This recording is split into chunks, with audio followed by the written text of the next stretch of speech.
morning. This is Kelsey from Kels Reads Things at Anna Porter Public Library in Gatlinburg, Tennessee. And I am here on this Thursday morning to discuss with you Seance Tea Party, a middle grade graphic novel coming of age story for middle grade readers, meaning it's recommended for age about 8 to 12. However, you don't have to be that age specifically to read and enjoy this book, but that's what the audience is catered to. And it is a story about a girl who is about 12 who has a very large imagination growing up and kind of resisting growing up. It's very much a coming of age story, and I recommend it for readers who, just like Laura, are not quite ready to grow up and let childhood imagination go. So this graphic novel, just in general, is about a young girl named Laura who is 12 years old, and she has a fascinating, immense, large imagination that I just loved. And one thing that I really loved about that imagination is the creatures that she creates and the friends and just all of, like I said, the creations she creates are present in the book, and they make a big presence, and I loved that. And I loved that they were just as real as Laura was, as well as Alexa, yes, the ghost that she meets and befriends, who lives in Laura's house. And Alexa helps Laura not only have a friend in her time of need, because Laura is 12 years old when the story starts, and unfortunately she's in middle school.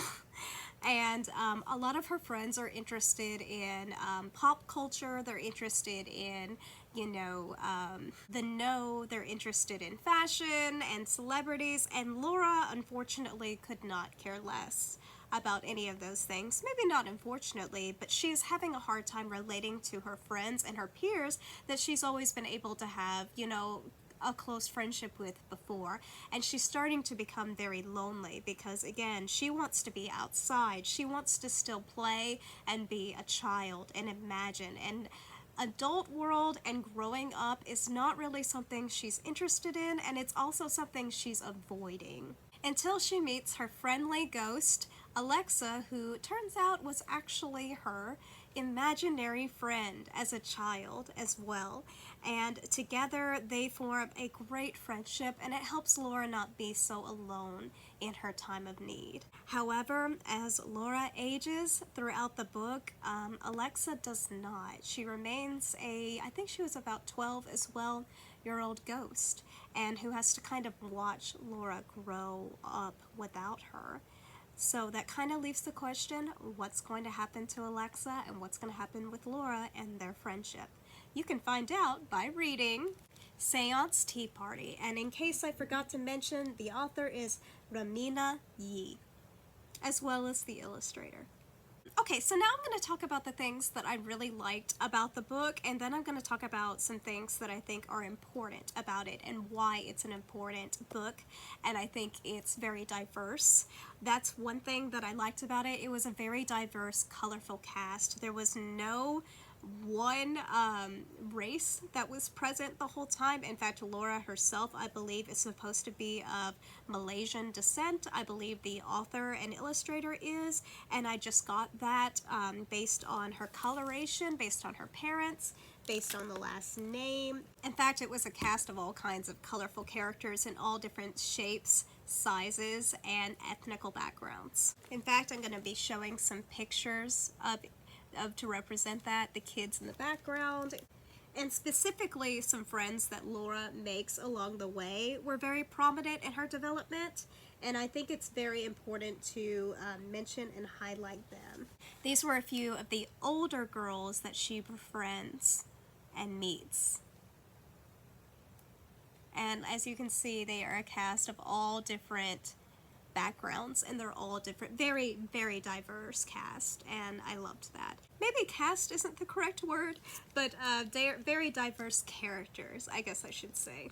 Overall, it was a very heartwarming, sweet, coming-of-age story, and I think any child that kind of is hesitant towards growing up and facing reality and the intensity of reality can relate. In fact, I very much related to the book as I was a child, quite like Laura. I was also into spooky things and Halloween. I think that's something I forgot to mention. Laura is really interested in spookiness. In fact, I believe her birthday is on Halloween, either that or the day before. So that's very much a prominent aspect of her character. She's into spooky things, and I loved that about her because I can relate. And it also just added on to the fact that she became best friends with a ghost. That's just fun. A spooky girl becomes best friends with a ghost. How can you beat that? Speaking of adorable and heartwarming, the colors and tones that were used in the book really gave it that whimsical, magical feel that I think the author was going for, especially because I think especially helped grip the audience. Kids love color, they love detail, and that was very prominent in this book, especially when Laura was in a good place, when she was happy. There were just all kinds of pops of color that I just loved that helped highlight the feelings of the scenes. I mean, look at that. That is just gorgeous, gorgeous work.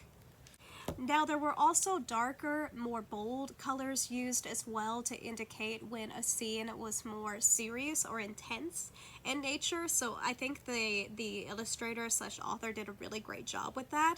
And and tone is very important in graphic novels because a lot of times there's not as much text to convey what the characters are feeling or experiencing, so you have to rely on their facial expressions, on the colors used, on the way they're drawn, on what is surrounding them in the setting to help you understand and relate to the characters and make that connection of what they're feeling and how they're reacting to something. And I think that this author understood that concept and did a wonderful job. And I'm happy to say that this book had a very happy ending. It was very heartwarming, and in general, I think it was a wonderful, diverse book, especially for kids who maybe are a little bit hesitant when it comes to reading, who maybe don't have as much experience. I would definitely recommend this book for that kid who maybe doesn't like reading but has a large imagination, because they would be able, I think, to relate to Laura and her experience. And like I said, the colors and tones really, I think, help grip the audience. And I think it would be an excellent starter graphic novel, like I said, for your reluctant reader and even for your avid reader. I think just about anyone could get something out of this book due to the diversity, due to the messages in this book, due to the positivity, the whimsy, the magic, and just overall the wholesomeness that was present, as well as the fact that Laura does overcome a few of her trials with the help of friendship, and she does grow. So it shows kids that it's okay to be yourself. You don't have to grow up too quickly, and you will always find someone potentially who you can relate to, even if it's only in books. So I loved that message, and that was one of the reasons that I gave this adorable middle grade graphic novel a 5-star rating. Thank you so much for watching my book review with me today. I look forward to discussing next week. Gosh, which one is it? It's a Cassandra Clare book.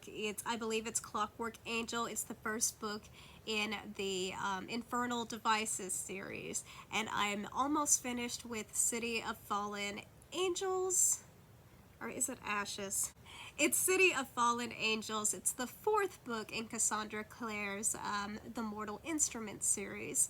And as I've mentioned before, you have to read the first 3 of the Mortal Instruments before you start the Infernal Devices, if you want to read them by publication order and to not run into any spoilers, and that's what I plan on doing. Thankfully, I am on book 4 of the Mortal Instruments. I'm almost done, and then next week I will likely start on the 2nd book in the Infernal Devices series, Clockwork Prince. Thank you again, and I look forward to many, many more book reviews to go through with you in the future. Thank you. Let me know if you have any questions, and please feel free to subscribe and leave me a comment at any time. Have a great one.